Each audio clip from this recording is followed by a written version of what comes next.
क्या आपने कभी कुछ सिर्फ इसलिए नहीं किया क्योंकि आपको डर था लोग क्या कहेंगे? क्या आपने कोई सपना दबा दिया सिर्फ इसलिए कि वो लोगों को अजीब लग सकता था? क्या कभी आपका दिल कुछ करना चाहता था लेकिन समाज की आवाज ने उसे कुचल दिया? अगर हां, तो आप अकेले नहीं हैं।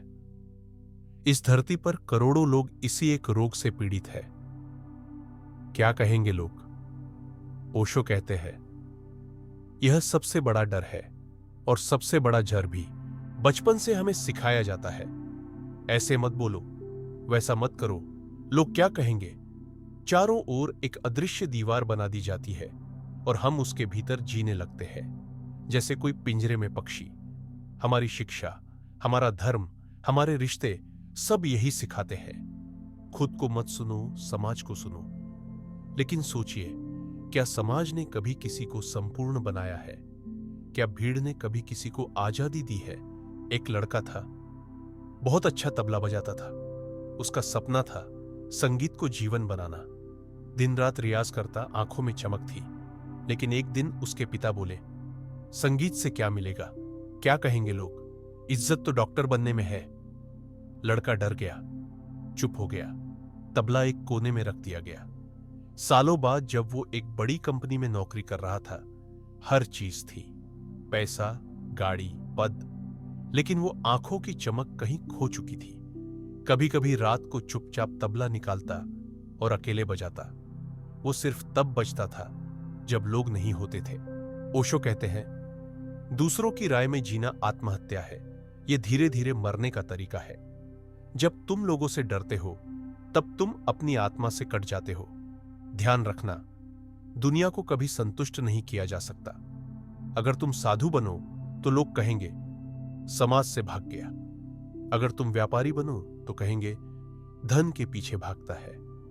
जो भी करो, आलोचना होगी ही। तो क्यों ना वही किया जाए जो तुम्हारा दिल कहता है। एक युवक था, राघव। सभी ने कहा, तू एमबीए कर, नौकरी कर, फिर शादी कर। लेकिन राघव को किताबें पढ़ना अच्छा लगता था, यात्राएं करना अच्छा लगता था। वह लेखक बनना चाहता था। दोस्तों ने हंसी उड़ाई, भूखा मरेगा लेखक बनके। रिश्तेदार बोले, समाज में मुंह दिखाने लायक नहीं रहेगा। लेकिन उसने सबकी बातों को चुपचाप सुना और फिर एक दिन सब कुछ छोड़कर पहाड़ों की ओर चला गया। सालों बाद उसकी किताबें बेस्ट सेलर बनी। एक इंटरव्यू में जब उससे पूछा गया, क्या आपको समाज की चिंता नहीं हुई?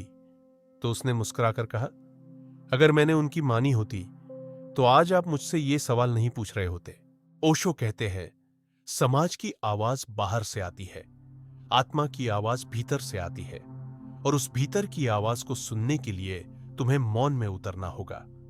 वह मौन जहां न कोई गुरु है, न किताब, न टीवी, न मोबाइल, सिर्फ तुम हो और तुम्हारा अस्तित्व। ध्यान सिर्फ बैठना नहीं है, ध्यान है खुद से जुड़ना, खुद को देखना और धीरे धीरे दूसरों की आवाजों को बाहर छोड़ देना। सवाल सिर्फ इतना है, क्या तुम अपनी जिंदगी जीना चाहते हो या समाज की कॉपी बनना चाहते हो? जब तुम मरने वाले हो तब कोई भी क्या कहेंगे लोग तुम्हारे साथ नहीं जाएगा।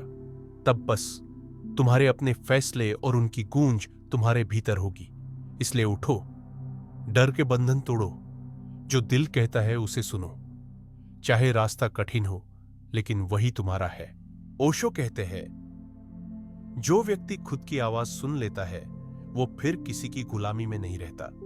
वो स्वतंत्र हो जाता है और वहीं से ध्यान शुरू होता है।